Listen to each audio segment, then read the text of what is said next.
Greetings everyone and welcome to my channel. I'm your host Captain Rye, and in today's video I'm playing in a ship you haven't seen me play in quite some time. That's right, it's the Tier 10 French battle cruiser, the Henri. Now I call it a battle cruiser simply because it's got 10-inch guns on it and they reload pretty quickly. Plus, the armor piercing and the high explosive do a considerable amount of damage, specifically taking this ship out due to the Christmas missions, the Christmas campaign, that required you in a cruiser to cause something like 120,000 damage in fires from a cruiser.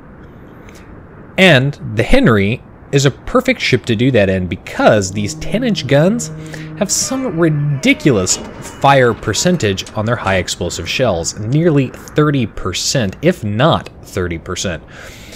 Combine that with the high rate of fire means hopefully I'll be setting a lot of fires in this battle. Now as the battle gets underway, it's Haven, it's domination match mode here, and it is obviously a tier 10 game. Now, had the armor piercing loaded, get shots off at an enemy Edinburgh who was out in the open and managed to citadel him as he drops off detectability behind that island. Enemy Benson pops up here, he's in a world of hurt as we've got a Z-46, we have an Akazuki, both shooting at him. I tried to get some shots off there. I've got the armor piercing loaded still. Need to really switch over to the high explosive. That'll really cause a significant problem to that Benson. Of course, you see there that Benson, he turned broadside on to a face full of torpedoes and met his end. Switch over to the high explosive here because I'm not sure what I'm going to find, and that's when I'm detected as I come around from behind this island by the enemy Des Moines there. Now that Des Moines, high rate of fire there, getting those shots out at me. But remember, as I said, the Henri, well, she's kind of like a battle cruiser. She's got some pretty good armor there, and those 8-inch armor piercing shots just really not penetrating. Getting some over penetrations there, getting a lot of bounces. However, returning fire with the high explosive because he was bow on and did manage to set him on fire, which was absolutely wonderful.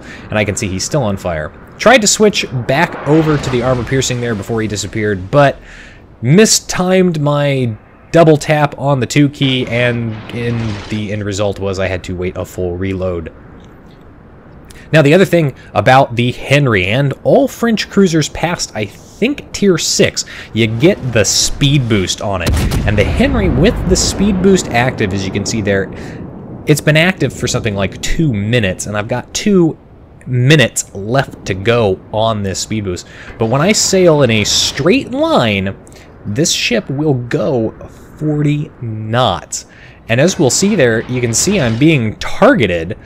As we're going to see here with these battleships, as they're shooting at me, their shots are going to fall well to my stern and well behind me simply because I'm moving too fast there. You can see shots coming in, they hit my stern there. He was definitely aiming at my bow, trying to get a citadel, hit that center of mass, but only managed to hit the stern of my ship and miss the other shots there. In the meantime, I'm trying to set this Kurfürst off in the distance on fire because, well, Kurfürst is big, it's got a lot of superstructure, a lot of nice things to set on fire. And since I think he was on fire once before, if I can set him on fire again, hopefully the fire will stick and it will continue to burn. More shots coming in there, as again, you can see, fell to the stern of the ship. When you're fighting a Henri, or any of the other French cruisers with their speed boost active, you got to give them a bit more lead than you normally would. So that Kurfürst and the Grosser both back out there, pushing around the flank here, but you can see, based on the minimap, my team's got some pretty strong battleship support back over here, and as a result, the Kurfürst and the Grosser both having a bit of a toss-up between whether they shoot at me or they shoot at the other things that are causing them problems. Since I am fairly far back there, and again, you can see the gun range on this ship, insane, 22.1 kilometers out there, so plenty of distance. Set that Kurfürst on fire twice there, so I was hoping that he would be able to burn it down nicely. Still need to get those fires in. But you can see he put that fire out there, and it looks like as he takes that torpedo as well, his damage con still active, so no flooding for that destroyer. It's a little disappointing for the destroyer and a bit disappointing for me. However, now if I can set him on fire again, that fire will absolutely burn.